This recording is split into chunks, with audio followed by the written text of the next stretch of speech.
Good morning বন্ধুরা। আজ আমি বানাচ্ছি চিংড়ি মাছ দিয়ে থোড় বেগুন আলুর একটা রেসিপি। আমার লাগছে, দেখো আমি অল্প পরিমাণে থোড় নিয়েছি আর একটা আলু ছোট ছোট করে কেটে নিয়েছি, ছোট একটা বেগুন নিয়েছি, আর এখানে চিংড়ি মাছ আছে আমার অল্পই।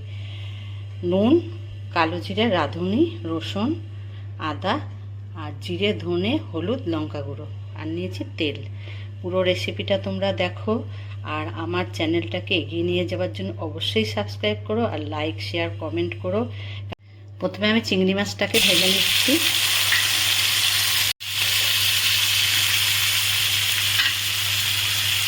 চিংড়ি মাছ ভাজা হয়ে গেছে, আমি এই তেলে এবারে বেগুনটাকে, বেগুন আর চিংড়িটা আমার ভাজা হয়ে গেছি। আমি তোমাদের শুকনো লঙ্কা তেজপাতা বলতে ভুলে গেছি। শুকনো লঙ্কা তেজপাতা আর এই কালো জিরে আর রাঁধুনি যেটা আছে এটা ফোড়ন দেবো আমি।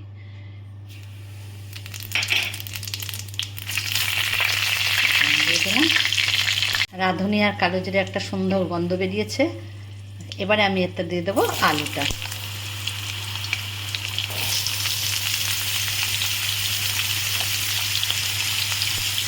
আমার আলুটা ভাজা হচ্ছে, ততক্ষণ আমি এই মশলাগুলো একটু জলে গুলে নেব। এখানে যে আমি রেখেছি হলুদ, দেখো এই ছোট্ট চামচে, এই চামচের আমি মাপ নিয়েছি। 2 চামচ হলুদ নিয়েছি, 2 চামচ লঙ্কা গুঁড়ো, জিরে গুঁড়ো, ধনে গুঁড়ো। এবারে আমি এটা গুলে নেব।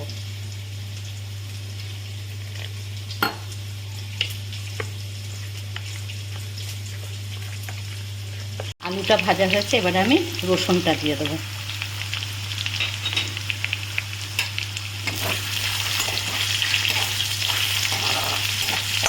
রসুনটা ভাজা ভাজা হয়েছে, এবার আমি মশলাটা ঢেলে দিচ্ছি।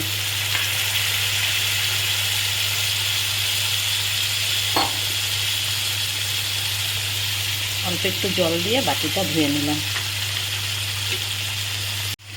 আদা বাটাটাও দিয়ে দিচ্ছি।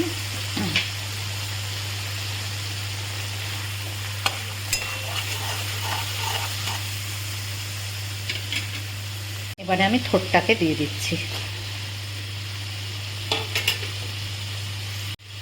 এক একটা থোড় এত বাজে হয় যে নুন দিয়ে চটকে রাখতে হয়। এই থোড়টা কাঁচকলার থোড় এত ভালো থোড়টা যে আমাকে একটু নুন দিয়ে চটকে রাখতে হয়নি, জাস্ট জল দিয়ে ভিজিয়ে রেখেছিলাম, তারপরে চেপে চেপে তুলে নিয়েছি।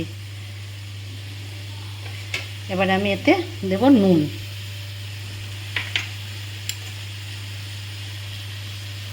পরিমাণ মতন আমি নুন দিয়ে দিচ্ছি। তোমরা যেরকম পরিমাণে করবে সেই অনুযায়ী তোমাদের দিতে হবে। এবারে কিছুক্ষণ আমি এটাকে, আমার হয়ে গেছে, এবারে আমি এতে চিংড়ি মাছটা দিয়ে দিচ্ছি।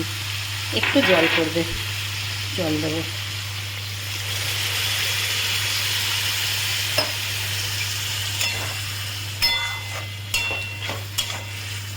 বেগুনটাকে পরে দেবো, যেহেতু বেগুনটাকে আমি ভেজে রেখেছি আর তাড়াতাড়ি গলে যাবে বেগুন, ওই জন্য একটু পরে দেবো।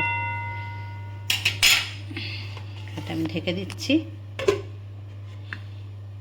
এবারে আমি বেগুনটা দিয়ে দিচ্ছি।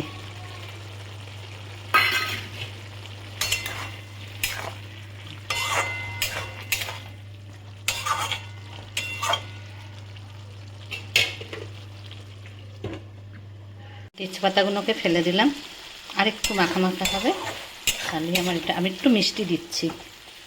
যারা মিষ্টি বেশি খাও না তারা না দিলেও হবে।